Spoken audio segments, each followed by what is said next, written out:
संदेश 24/7 में आपका स्वागत है। मैं हूं अर्चना मिश्रा। बुलेटिन की शुरुआत में सबसे पहले रुक करते हैं आज की हेडलाइंस पर।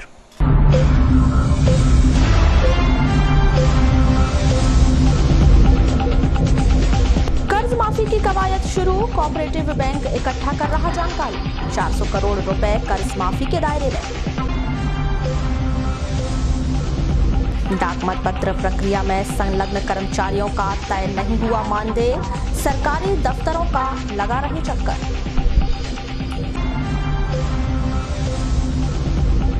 बैंक के जुड़े 2 संगठनों ने किया हड़ताल का ऐलान, 5 दिनों तक बैंकिंग सेवाएं हो सकती हैं ठप। जिला सहकारी बैंक के महाप्रबंधक ने शाखा प्रबंधकों की ली आवश्यक बैठक, धान उपार्जन न किए जाने पर प्रबंधकों को लगाई फटकार। और ट्रैक्टर की टक्कर से घायल युवक की मौत, ग्राम भाने गांव के पास हुई घटना। और अब समाचार विस्तार से। मध्य प्रदेश में अभी नए मुख्यमंत्री ने पद की शपथ भी नहीं ली है और जनचर्चा में सोशल मीडिया पर 2 दिनों से किसानों का कर्ज माफी का मुद्दा छाया हुआ है। लोगों में यह सवाल बना हुआ है कि क्या वाकई में किसानों का कर्ज माफ कर दिया जाएगा। किसानों के लिए यह हर्षित करने वाली खबर होगी कि माफी को लेकर प्रशासनिक स्तर पर प्रक्रिया प्रारंभ कर दी गई है। इसी के संदर्भ में आज जिला सहकारी केंद्रीय बैंक के महाप्रबंधक PS धनवाल ने शाखा प्रबंधकों की महत्वपूर्ण बैठक आहूत कर आवश्यक दिशा निर्देश दिए। बैठक में बताया गया कि सभी शाखा प्रबंधक अपने स्तर पर पूरी जानकारी संग्रह कर रखें। साथ ही महाप्रबंधक श्री धनवाल ने शाखा प्रबंधकों से आवश्यक जानकारी भी ली। इस प्रकार जिला सहकारी बैंक द्वारा सभी शाखा प्रबंधकों के अंतर्गत आने वाले सोसाइटी से जुड़े किसानों एवं उनके द्वारा लिए गए कर्ज का डेटा संग्रह किया जा रहा है। बताया जा रहा है कि सरकार अगर किसानों का कर्ज माफ कर देती है तो जिले के 1.25 लाख किसानों को इसका फायदा मिलेगा। यहाँ इस जिले में कर्ज माफी के दायरे में लगभग 400 करोड़ रुपए आएगा। आपको बता दें कि कांग्रेस पार्टी द्वारा विधानसभा चुनाव की घोषणा पत्र में उल्लेख कर कहा गया था कि यदि प्रदेश में उनकी सरकार बनती है तो सरकार बनने के 10 दिन में ही किसानों का कर्जा माफ करने का वादा पूरा किया जाएगा, जिसकी चर्चाएं जोरों पर हैं। मतलब वो संबंधित समिति में ये आके उनको शाखा में खाता खुलवाकर ये समिति को उपलब्ध करा दें, ऐसा करके एक अपील कर देते हैं। अभी सेविंग खाता बचत खाता वो क्या बोलते हैं, इनको भी खिलाओ ये तो उनको अगर अपन जो भी जानकारी बन गई उसमें उसको एन लिख देंगे। एन लिखेंगे, कोई भी जानकारी आए, कोई भी जानकारी निरंक है तो एन लिख देना है। सर इसमें क्लियर खाता नंबर लिख दो। मतलब अपील करते हैं कि वो किसानों की जानकारी समिति को उपलब्ध कराएं। और कोई इशू बहुत सारी मेरे सभी कंफ्यूजन है तो बात करेंगे तो इसको फिनिश करते हैं। 4-5 पूछना है नहीं मिश्रा। इस संदर्भ में जिला सहकारी बैंक के महाप्रबंधक PS धनवाल ने क्या कहा, आइए जानते हैं। आज की जो बैठक है वो वर्तमान परिप्रेक्ष्य में किसानों की ओर जो बकाया ऋण है उसको जो सरकार है वो माफ करना चाहती है, तो वो उसके पहले मोटे रूप से जो कालातीत ऋण बकाया है जिसको माफ़ किया जाना है उसकी जानकारी के संबंध में मोटी मोटी जानकारी अभी एकत्रित करना है। इस संबंध में समस्त शाखा प्रबंधकों को यहाँ पर मीटिंग आहूत करके उनको समझाइश दी गई है ताकि कोई जानकारी में त्रुटि ना हो और समय सीमा में जानकारी हमें प्राप्त हो जाए। बालाघाट जिले में अभी जो मोटा आकलन हमने किया है वो लगभग 400 करोड़ की राशि ऋण माफ़ी के दायरे में आ रही है और लगभग 1.25 लाख के आसपास किसान हैं जिनको इस योजना का लाभ मिल सकता है। अब ये जानकारी ऊपर भेजेंगे शासन को, फिर विस्तृत रूप से दिशा निर्देश जैसा आएंगे वैसा आगामी कार्रवाई की जाएगी। शासन के निर्देशों के तहत जिले में 15 नवंबर से अब तक कुल 165 उपार्जन केंद्रों में समर्थन मूल्य पर धान खरीदी प्रारंभ की गई, जिनमें से वर्ष 2017 में नुकसान में गए उपार्जन केंद्रों को डिफॉल्टर घोषित कर दिया गया था, जिन्हें बाद में किसानों की मांग के अनुसार समर्थन मूल्य पर खरीदी के लिए लागू तो कर दिया गया, किंतु उनमें से 29 उपार्जन केंद्र ऐसे हैं जिनमें आज दिनांक तक खरीदी शुरू नहीं की गई। ऐसी स्थिति में एक ओर जहां बेमौसम बारिश किसानों पर कहर ढा रही है, वहीं उपार्जन केंद्रों में धान खरीदी प्रारंभ नहीं होने के चलते किसानों को अपनी धान बेचने में भारी दिक्कतों का सामना करना पड़ रहा है। शुक्रवार को जिला सहकारी बैंक बालाघाट में जिला सहकारी केंद्रीय बैंक महाप्रबंधक PS धनवाल की अध्यक्षता में जिले के समस्त शाखा प्रबंधकों की एक बैठक आहूत की गई, जिसमें उन्होंने शाखा प्रबंधकों को जमकर फटकार लगाई। जिन 29 उपार्जन केंद्रों में खरीदी नहीं हुई है उनमें खरीदी प्रारंभ करने के निर्देश दिए गए और कहा कि 19 दिसंबर से उपार्जन केंद्रों में धान का परिवहन कर विधिवत रूप से प्रारंभ कर दिया जाएगा। आपको बता दें कि जिले में जिन उपार्जन केंद्रों में समर्थन मूल्य पर धान खरीदी की जा रही है उनमें परिवहन कार्य अब तक प्रारंभ नहीं किया गया। शुरुआत में जो खरीदी की गई है वह परिवहन न होने के चलते डंप हो चुकी है, जिसके कारण अन्य किसानों को अपनी धान बेचने में लंबे समय तक इंतजार करना पड़ रहा है। वहीं वर्तमान में बेमौसम हो रही बारिश के चलते किसानों को उपार्जन समितियों में अपनी धान का रख रखाव करने में भारी दिक्कतों का सामना करना पड़ रहा है। कितने सही है कितने खराब है देखा क्या? 10 बारदाना मैं तो बोला कि 1 कुंटल खरीदी हो रही थी, 1 कुंटल खरीद हो ताकि मेरा नील नहीं दिखे। भैया वाले तो कोई भी जानकारी है, कोई भी जानकारी निरंक है तो एन लिख देना है। सर इसमें क्लियर खाता नंबर नहीं तो एन लिख आधार नंबर सेविंग खाता बचत खाता वो और सारे खाता किसान वो क्यों देवीचरण वो क्या बोलते हैं, इनको भी खिलाओ हमको भी ये मिठाई। इस संदर्भ में जिला सहकारी बैंक के महाप्रबंधक श्री धनवाल ने क्या कहा, आइए जानते हैं। उपार्जन के संबंध में कल मैंने चिन्हित किया था लगभग 29 उपार्जन केंद्र पर खरीदी नहीं हुई थी। इस वर्ष ट्रांसपोर्टेशन की समस्या के कारण उनको बारदाना यहाँ से उपलब्ध नहीं हो पाए। उनको मैंने समझाइश दी हुई है कि PDS के अंतर्गत जो बारदाना समितियों को प्राप्त होता है, जब यहाँ से बारदाना पहुँचे उसके पहले उन बारदानों से खरीदी का कार्य चालू हो जाना है। तो सभी ने कमिटमेंट किया कि आज शाम तक वो मेरे 29 जो केंद्र बचे हुए हैं उस पर आज उपार्जन कार्य शुरू हो जाएगा। सर PDS के बारदाने जो है वो मार्केट के बाहर बेचने की भी बात जो है बैठक में जी देखिए, शासन पहले तो यही निर्देश था 2 वर्ष पहले कि जो बारदाना है वो सोसाइटी के असेट होती हैं, तो सोसाइटी उसको ओपन मार्केट में बेच करके उससे मतलब अपने प्रॉफिट अकाउंट में लेके जाती है। लेकिन गत वर्ष भी बारदाना के कुछ शॉर्टेज थे, तो शासन ने ये नीति निर्धारित की थी कि यदि सार्वजनिक वितरण प्रणाली के बारदाने समिति के पास में उपलब्ध है तो वो खुले बाजार में उनको विक्रय ना करें और उनमें से जो अच्छे बारदाने हैं उससे आपका उपार्जन का कार्य में उसको उपयोग कर लें। तो कहीं इस तरीके के यदि जैसा हमारे शाखा प्रबंधक महोदय ने 1-2 जगह ये बिंदु आया था, हो सकता है उनने देखा ना हो, तो मैंने ये निर्देश दिया हुआ है कि बारदाना के स्टॉक पंजी जो है उसका अवलोकन करें, सत्यापन करें। यदि वहाँ बारदाना उसने करंट डेट में निर्देश आने के बाद में भी बेचा है तो संबंधित के विरुद्ध कोई कार्रवाई प्रस्तावित करें। वो यदि नहीं बेचा है तो वहाँ बारदाना रखा तो उसका इस उपार्जन के कार्य में उपयोग करें। वारासिवनी में स्थित शासकीय टिहलीबाई माध्यमिक स्कूल में 13 दिसंबर से प्रतिभा पर्व का आयोजन किया गया, जिसमें शुक्रवार को छात्र छात्राओं ने आयोजित परीक्षा में अंग्रेजी एवं संस्कृत का पर्चा हल किया।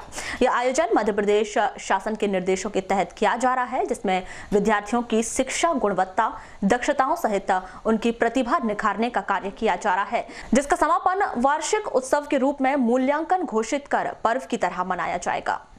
मैं वीरेंद्र कुमार हमला, प्रधान पाठक, टिहलीबाई शासकीय माध्यमिक शाला वारासिवनी।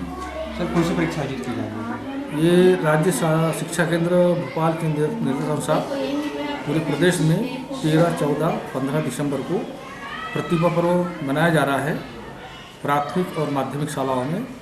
इसके अंतर्गत 13 और 14 दिसंबर को परीक्षाएं आयोजित की जा रही है और 15 दिसंबर को परीक्षाओं के परिणाम, सांस्कृतिक कार्यक्रम, साहित्यिक गतिविधियाँ और खेलकूद गतिविधियाँ आयोजित की जाएगी, ताकि बच्चे परीक्षा के बाद में आनंद का अनुभव कर सकें। और पूरे प्रदेश में ये प्रतिभा पर्व जो है एक उत्सव के रूप में प्राथमिक और माध्यमिक शाला में मनाया जा रहा है। इसी के अंतर्गत ये हमारे टिहलीबाई शासकीय माध्यमिक शाला वारासिवनी में ये कार्यक्रम चल रहा है। सर जो परीक्षा आयोजित की गई उसका विषयवार क्या नाम हो, किस तरह से परीक्षा जो आयोजित की गई है उसके प्रश्न पत्र जो है जिला शिक्षा केंद्र बालाघाट से आए हुए हैं और उन्हीं प्रश्न पत्रों पर सभी विद्यार्थी परीक्षा दे रहे हैं। और क्या इंग्लिश मीडियम और हिंदी मीडियम में हाँ, अपने यहाँ टिहलीबाई माध्यमिक शाला वारासिवनी में इंग्लिश मीडियम है और इंग्लिश मीडियम की परीक्षा आयोजित की जा रही है। कितने पालियों में लेकर परीक्षा? 2 पालियों में परीक्षा हो रही है। 10:30 से 1 बजे तक कक्षा 8वीं की परीक्षा हो रही है और 1 से 2 तक मध्याह्न भोजन और 2 से 4:30 बजे तक 6ठी और 7वीं परीक्षा हो रही है। आज किस प्रश्न पत्र का हासिल है बच्चों ने? आज दूसरा दिन है प्रतियोगिता का 14 दिसंबर। इसमें अंग्रेजी और संस्कृत प्रश्न पत्र का हल किया गया है। वर्षों से लंबित अपनी विभिन्न मांगों को लेकर बैंक कर्मचारियों के 2 अलग अलग यूनियनों ने 2 अलग अलग दिन हड़ताल किए जाने का ऐलान किया है, जिसके चलते 21 से 26 दिसंबर तक सभी बैंक बंद हो सकते हैं। जिसके चलते जहां एक ओर बैंकिंग सेवा प्रभावित हो सकती है, वहीं एटीएम सेवा के प्रभावित होने के आसार बन रहे हैं। इस संदर्भ में अग्रणी बैंक प्रबंधक श्री भोयर ने बताया कि बैंक कर्मचारियों के संगठन यूनाइटेड फोरम ने 21 दिसंबर को अपनी 12 सूत्रीय मांगों को लेकर हड़ताल का ऐलान किया है। उसके बाद 24 दिसंबर को बैंक खुला रहेगा। वहीं 26 दिसंबर को बैंक कर्मचारियों के और संगठन ने हड़ताल का आह्वान किया है, जिसके बाद 24 दिसंबर को छोड़कर बाकी दिन बैंकों की छुट्टी रहेगी, जिसके चलते 5 दिनों तक बैंक बंद रहेंगे। इस दौरान बैंक के ग्राहकों की सुविधा के लिए बेहतर व्यवस्था कर दी जाएगी।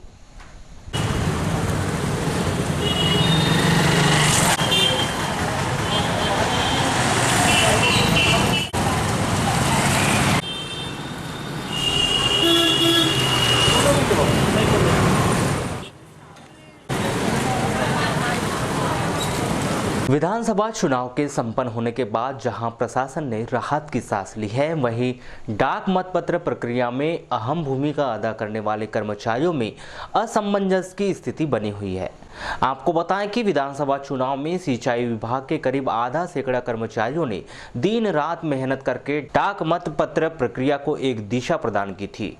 इस बार पिछले चुनाव की अपेक्षा करीब दुगने डाक मतपत्र का प्रयोग मतदाताओं के द्वारा किया गया। करीब 10,000 से अधिक डाक मतपत्र प्रशासन की ओर से तैयार किए गए थे, जिसमें इन कर्मचारियों ने काफ़ी मशक्कत की थी, लेकिन मानदेय निर्धारण न होने के कारण इन्हें सरकारी दफ्तरों के चक्कर काटने पड़ रहे हैं। शुक्रवार को सिंचाई विभाग के कर्मचारी कलेक्ट्रेट पहुंचे, जहां उन्होंने कृषि विभाग के उप संचालक एवं डाक मतपत्र प्रक्रिया के नोडल अधिकारी राजेश त्रिपाठी से मुलाकात कर उन्हें अपनी समस्या से अवगत कराया।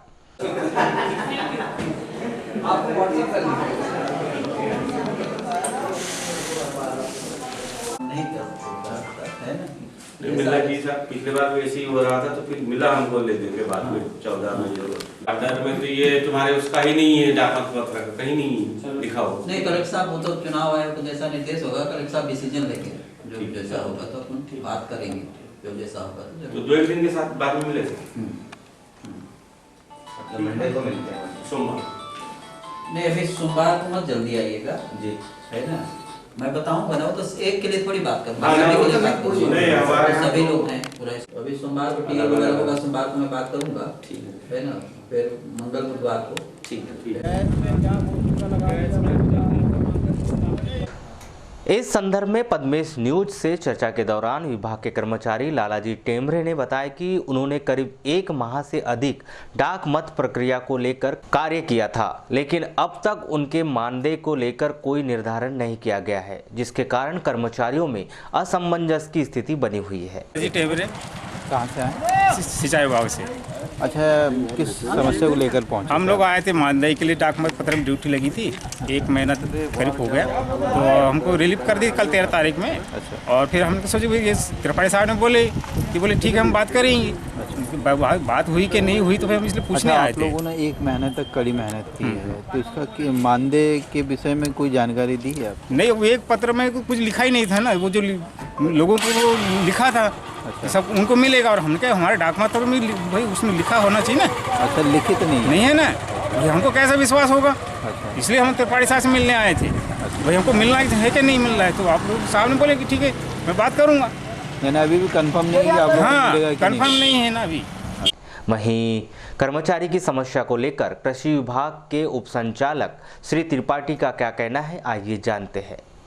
नहीं, चुनाव आयोग का इसमें निर्देश, दिशा निर्देश है, उसके तहत जो भी जिस तरह की ड्यूटी में संलग्न है उनको उस तरह से मानदेय निर्धारित किया गया है। और बाकी डिटेल तो कलेक्टर साहब बताएंगे। हम लोग पोस्टल बैलेट में लगे हुए थे, हमारे साथ में जो लड़के 50-60 लड़के लगे हुए थे काम कर रहे हैं, उसके संबंध में हम लोग कलेक्टर साहब से बात करके और उनका जो भी एक मानदेय पॉसिबल होगा वो कोशिश करेंगे कि उनको मिले।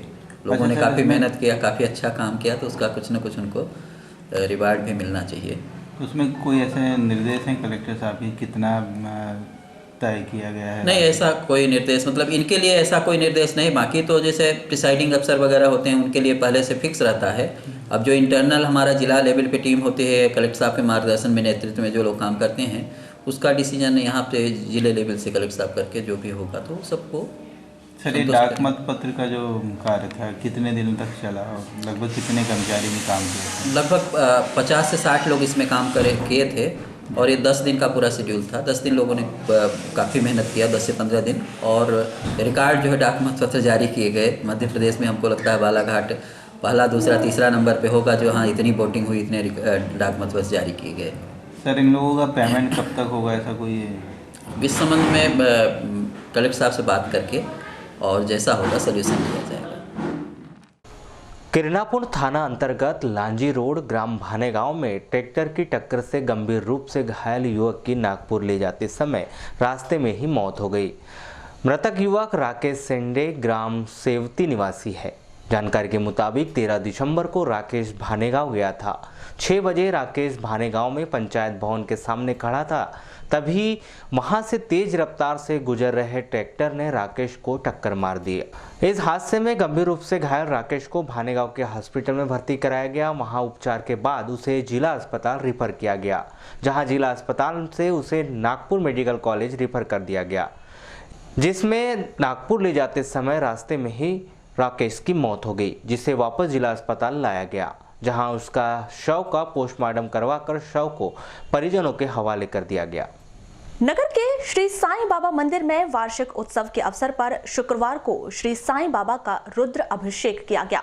मंगल आरती के बाद साईं बाबा को 56 भोग अर्पित किए गए। वहीं महाप्रसाद के रूप में महाभंडारे का आयोजन किया गया। आपको बता दें कि 12 दिसंबर 2016 को श्री साईं मंदिर की स्थापना की गई थी, जिसके वर्षगांठ के अवसर पर शिरडी से पधारे पुरोहितों के द्वारा 12 दिसंबर से चंडी पाठ यज्ञ कराया गया। वहीं आज विभिन्न कार्यक्रम आयोजित किए गए, जिसमें नगर सहित बाहर से सैकड़ों की संख्या में श्रद्धालुगण पहुंचे।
इस संदर्भ में श्री साईं बाबा के महंत ने क्या कहा, आइए जानते हैं। शिरडी से पधारे हुए पुरोहितों के द्वारा तारीख 12 दिसंबर 2018 से 9 चंडी पाठ यज्ञ कराया गया और तारीख 12 से ही सुबह साईनाथ जी का रुद्र महाभिषेक पुरोहितों के द्वारा कराया गया और आज जो है 14 तारीख मेन दिवस पर बाबा साईनाथ जी के शिव साई मंदिर परिसर में बाबा साईनाथ जी का सुबह से रुद्राभिषेक उपरांत मंगल आरती और मंगल आरती उपरांत बाबा साईनाथ जी को माध्याह्न काल 12 बजे 56 भोग अर्पण कराया गया और 56 भोग के बाद में महाप्रसाद महाभंडारे का कार्यक्रम श्री शिव साई मंदिर ट्रस्ट के सभी पदाधिकारियों के सहयोग से रखा गया है। रूपझर थाना अंतर्गत उकवा से जगनटोला रोड पर दो मोटरसाइकिल आपस में टकराने से दो व्यक्ति घायल हो गए। दोनों घायल रामू सिंह टेकाम और निकेश सहारे को जिला अस्पताल में भर्ती किया गया है। जानकारी के मुताबिक शुक्रवार को रामू सिंह उकवा बाजार से मोटरसाइकिल में अपने घर छोटी गोंदी जा रहा था, वहीं निकेश मोटरसाइकिल से दलदला से उकवा की ओर जा रहा था। तभी कस्तूरी नाला के पास दोनों मोटरसाइकिल आपस में टकरा गईं और यह हादसा घटित हो गया। बहिला थाना क्षेत्र के सीतापाला पुलिस चौकी के लोधेवाड़ा के जंगल में वन विभाग के द्वारा लकड़ी के कूप कटाई के दौरान एक मजदूर की पेड़ की टहनी सर पर गिरने से उसकी मौके पर ही मौत हो गई। मृतक जय सिंह इनवाती मुरकुटडोह गोंदिया महाराष्ट्र का निवासी है।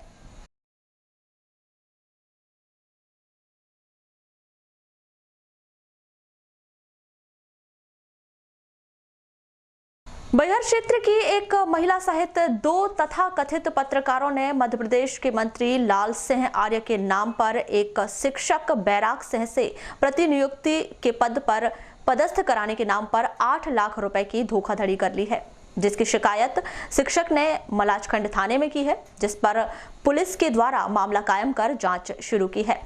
आपको बता दें कि तथाकथित पत्रकार अरविंद चौधरी बैहर निवासी और शायमा नाज मोहगांव मलाजखंड निवासी ने 6 माह पूर्व शिक्षक से धोखाधड़ी की थी। बुलेटिन के अंत में एक बार फिर नजर डालते हैं आज की हेडलाइंस पर।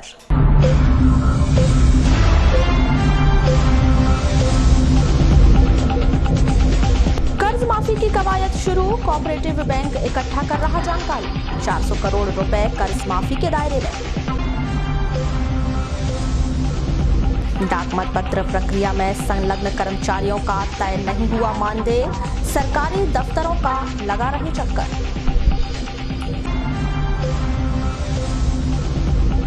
बैंक के जुड़े 2 संगठनों ने किया हड़ताल का ऐलान, 5 दिनों तक बैंकिंग सेवाएं हो सकती हैं ठप। जिला सहकारी बैंक के महाप्रबंधक ने शाखा प्रबंधकों की ली आवश्यक बैठक, धान उपार्जन न किए जाने पर प्रबंधकों को लगाई फटकार। और ट्रैक्टर की टक्कर से घायल युवक की मौत, ग्राम भाने गांव के पास हुई घटना। तो ये थी अभी तक की खास खबरें। अगले न्यूज बुलेटिन के साथ फिर मुलाकात होगी, तब तक के लिए नमस्कार।